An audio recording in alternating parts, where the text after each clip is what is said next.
Hi Capricorn, welcome to Higher Source Tarot for your April 2021 Is It in the Cards Love Tarot reading. This is a love tarot reading for all Capricorn, Sun, Moon, Rising, and Venus. If you are new to the channel, welcome to you. I post new readings every Friday and then again on Monday. So if a reading doesn't resonate, you can always check back in a couple of days or check a different part of your chart. Now, the Monday readings are a different format every week. Fridays are always a general reading. So if you're not looking for love tarot, you might want to look around on the channel. And other Mondays, though, are also general readings. And I added a pick a card reading a couple of months ago. That's kind of fun. That's one Monday a month, but it offers 3 readings, all energies, all signs. Thanks to everybody for subscribing and just hitting that like button and everything you do for the channel. I do appreciate it. And if you haven't subscribed, I'd love to invite you to join us, and you'll know when anything new is posted here. Let's begin and get the messages for Capricorn, Sun, Moon, Rising, and Venus. What does Capricorn need to know about love, please? What messages do you have for Capricorn about love? So we will draw 3 cards to represent your energy, 3 cards for the person you are attracting. Since this card fell out, I'm going to leave it as a clarifier, all right?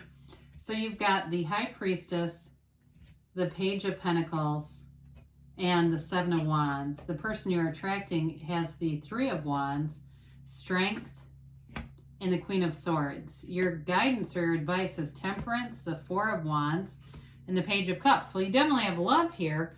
Now, the 2 of Wands, this is an interesting card to kind of fall out.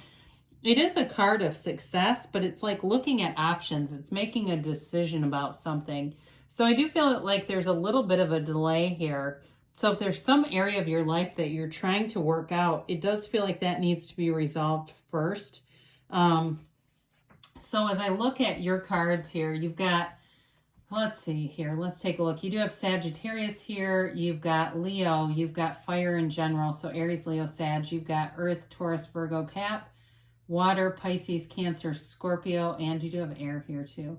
So you've got the High Priestess. And the High Priestess is all about being true to yourself. And it's also a card of great intuition. It's going within her... her gown is high vibrational stuff, and it actually, the gown, the waves on the gown create the pool of consciousness that you see in the Temperance card, in the Moon, and in the Star. So the High Priestess is a card of having an internal knowing, having an intuitive knowledge, but you have to take action on it. So it's a card of great possibility, but it's very passive. So for some of you, it may be about just quieting your mind, because she holds the book of Torah on her lap, the laws of the universe or the laws of life. So it's not being out of control. It's not stagnant energy where you feel powerless and stuck. It really is about being in a place where you're connected to source energy. Now you've got the Page of Pentacles coming in, and this is an acknowledgement that there's a commitment coming. The Page of Pentacles can be someone coming towards you, and you've got the Page of Cups too here, who is very energetic and very playful. That also could be you, though. It's being careful with money, but still having fun anyway. You know, maybe not going into debt on a credit card for a vacation that you can't afford, but, you know, finding ways to have fun and with the money that you do have available. So it's not overextending, but it's also, too, someone who works with their hands. It's like hands-on kind of stuff. So if that's you and you do something like you're a massage therapist, or you do something where you actually do work with your hands, they're acknowledging that. It doesn't have to be, but it can be.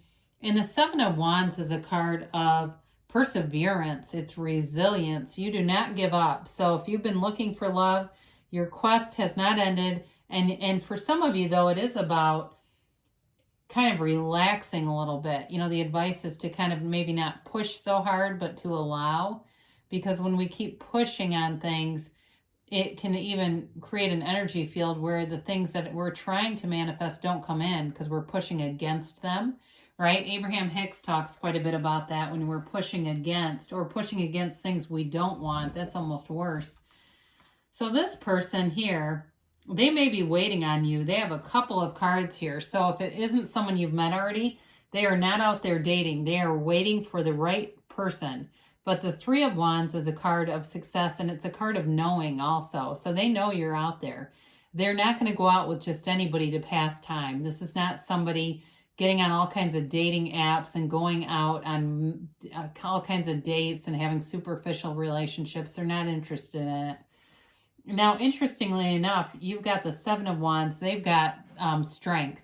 So they have patience. They have feelings too, though.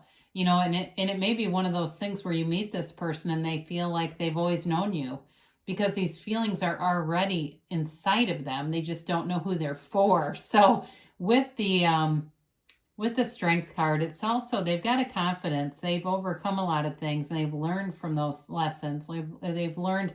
The Queen of Swords also is an indication of somebody who has wisdom from their wounds. They don't give up easily. A great communicator here, though. They may be someone in the medical field or in some kind of a communications industry. I don't know. I see cameras like almost like they work for the news, or they work for some kind of productions or something like that.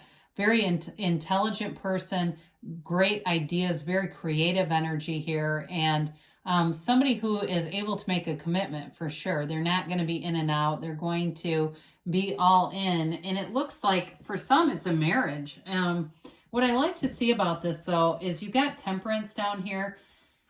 And that's that easiness in a relationship. It's that energy of healing, of love, and just being easy about it. You know, it's not the force manifesting that we got a little bit of a taste of with the Seven of Wands.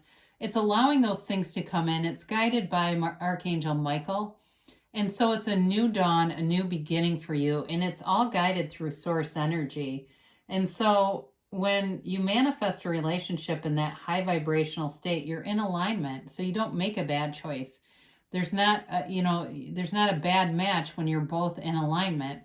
So the Four of Wands is a marriage card. It's a Hindu wedding ceremony. It's the 1111 card, so you may be seeing synchronicities. And it's a card of feeling free. It's feeling celebratory. I mean, it's this connection that helps. You know how it is when you're in love. You don't sit and worry about, your neighbor that you can't stand. You don't care. You're ready to be with this person, and it doesn't matter what goes on around you. It's like this relationship where they have an intensity, and I feel like you do too, where you're the only two people in the room. And there may be times too where you have jokes together and you're the only two people that seem to get the joke. Now, the Page of Cups here offers fun, frisky, playful energy. It is an offer. It is a manifestation card, as is the Four of Wands. So you two are definitely manifesting this relationship. Now, the Page of Cups, though, brings an offer of love, brings an offer of commitment. Even though it's a page, it's developing, but it doesn't mean that this person has to be immature. I just feel like there's like this uplifting energy, especially with the Queen of Swords here and the High Priestess. It's nice to have some of that mix. You get some balance here. So it's definitely a fun relationship. There's commitment, there's stability, and there's love here. And so let's see what the angels have to say here for Capricorn.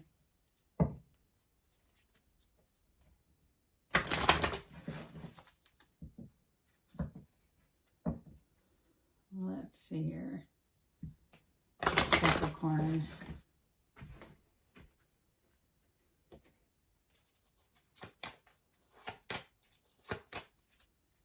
And a yes, no, maybe. All right, you have here, ask your angels. So before you watch tarot, before you go to bed at night, you can ask, show me. And you may have some dreams that are vivid, and if it's the feeling associated with it, that's what tells you what you're really attracting, is how you feel about the dream, not necessarily exactly who shows up. No need to worry, okay? So if you're having dreams and you're saying, yeah, I am, and I've got tons of anxiety, then they're just trying to tell you to be easy about it. Go with the flow. Go and be easy about things. If you get invited places, go to them. Put yourself out there. You've got the situation will improve. So there is a little bit of, like I said, force in this. And so I do feel like they're telling you that you're changing your point of attraction so that it becomes a lot easier to bring this forward, and not as much of the pushing and the even some of the, with the high priestess, even some of that passive energy too. After a while, sometimes people will start to feel frustrated by it. You do have take action. So they're telling you, Capricorn, that there's somebody here that wants a relationship and it's long term and it's fun. They say don't stop. So you are definitely on the right path here. You've got love here. I love you, Capricorn, and I'll be back again soon.